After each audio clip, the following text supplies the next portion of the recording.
Nabi Nuh alaihi salam. Setelah Nabi Idris alaihi salam wafat, sedikit demi sedikit iman masyarakat mulai menipis. Iblis dan pasukannya semakin gemar menggoda mereka. Kemudian mereka mulai senang membuat patung. Mereka membuat patung untuk menghormati para pahlawan, leluhur, tokoh-tokoh yang sudah mati. Patung-patung itu diberi nama sesuai nama para tokoh itu. Dari sekedar penghormatan, lama-kelamaan mereka mulai menyembah patung-patung itu. Mereka percaya bahwa patung-patung itu mempunyai kehebatan dan kekuatan yang bisa melindungi dan menentukan nasib mereka. Di antara patung-patung yang disembah itu, ada 5 yang paling mereka agungkan, yaitu Wa'ad, Suwa, Yahud, Yauk, dan Nasr. Inilah asal mulanya manusia menyembah patung dan berhala. Tentu saja, ini semua hasil pekerjaan iblis dan pasukannya yang berusaha sekuat tenaga menyesatkan manusia agar tidak menyembah Allah dan masuk neraka bersama mereka. Allah tidak membiarkan manusia tersesat semuanya tanpa petunjuk. Maka Allah memilih Nuh alaihi salam untuk mengingatkan kaumnya agar mereka meninggalkan penyembahan dan berhala dan kembali menyembah Allah subhanahu wa ta'ala. Siapakah Nuh alaihi salam? Nuh adalah cucu dari Nabi Idris. Fisiknya kuat, terbukti dari umurnya yang sangat panjang, sekitar 1000 tahun.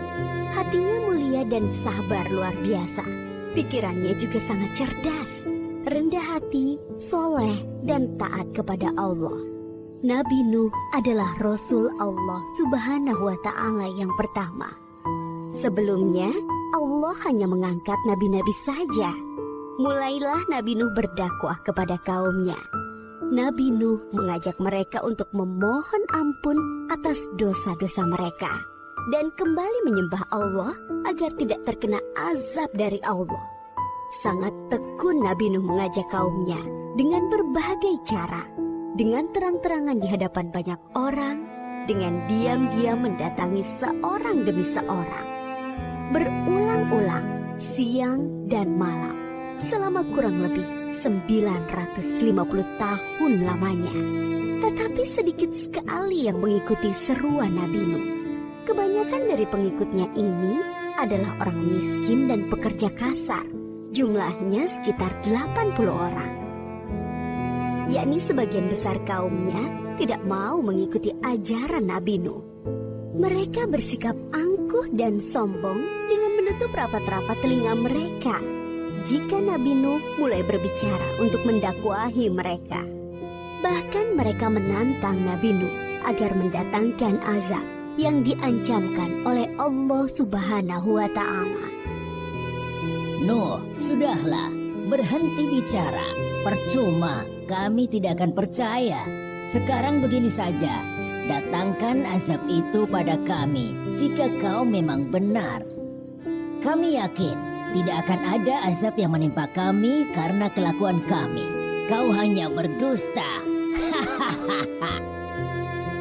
Nabi Nuh mengadu kepada Allah tentang pembangkangan kaumnya yang terlaluan. Allah berfirman bahwa memang pengikut Nabi Nuh tidak akan bertambah, hanya 80 orang itu saja. Selebihnya mereka semua tidak akan beriman karena mereka sudah sangat sesat. Setelah jelas ketetapan Allah bahwa orang-orang itu tidak akan beriman, maka Nabi Nuh memohon kepada Allah, Tuhanku, musnahkanlah seluruh orang durhaka itu dari muka bumi. Mereka hanya membuat kerusakan dan melahirkan anak-anak yang durhaka. Kemudian Allah memerintahkan Nabi Nuh untuk membuat kapal yang besar. Pada masa itu ilmu perkapalan belum berkembang dengan baik. Allah mengajarkan ilmu itu kepada Nabi Nuh. Maka Nabi Nuh bersama pengikutnya membuat kapal besar terbuat dari kayu. Kayu itu didapati dari pohon-pohon di hutan di sekitar mereka. Ejekan kaum Nabi Nuh semakin menjadi-jadi melihat pembuatan kapal itu terasa aneh bagi mereka. Apalagi mereka tinggal jauh dari laut. Lihatlah, Terbukti bahwa Nuh gila. apa itu? Bikin kapal ya? Untuk berlayar di hutan. Nabi Nuh dan pengikutnya bersabar dan tetap tekun menyelesaikan kapal itu. Akhirnya kapal besar itu selesai.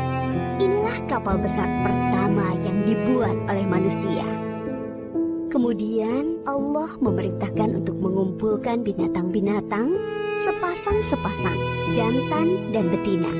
Semua diangkut ke dalam kapal bersama orang-orang beriman. Semua keluarga Nabi Nuh termasuk yang diangkut ke dalam kapal, kecuali istri dan salah satu anaknya, Kan'an. Mereka tidak mau masuk ke dalam kapal. Mereka tidak beriman dan termasuk orang durhaka. Sementara itu, langit menjadi gelap.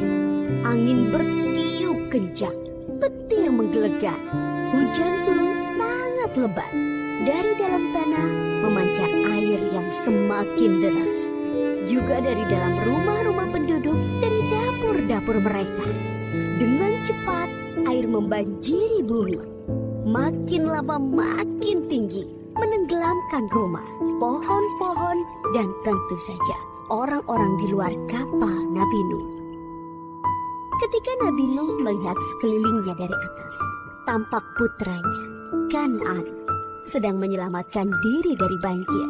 Karena kasih sayangnya kepada anaknya, Nabi Nuh berseru, Anakku sayang, masuklah ke dalam kapal ini. Tidak ada yang bisa selamat dari azab ini kecuali yang berada di dalam kapal.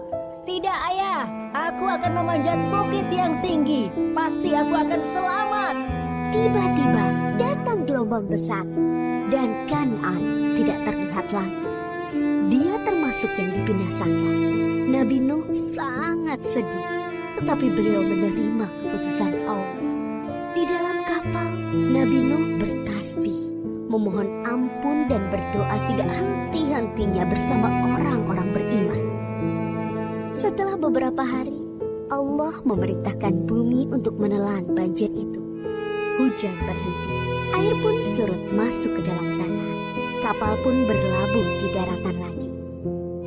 Orang-orang beriman keluar dari kapal dengan tetap bertasbih, syukur yang tiada terkira. Mereka memulai hidup baru tanpa gangguan orang-orang kafir yang sudah tenggelam, dibinasakan Allah karena kesesatan mereka.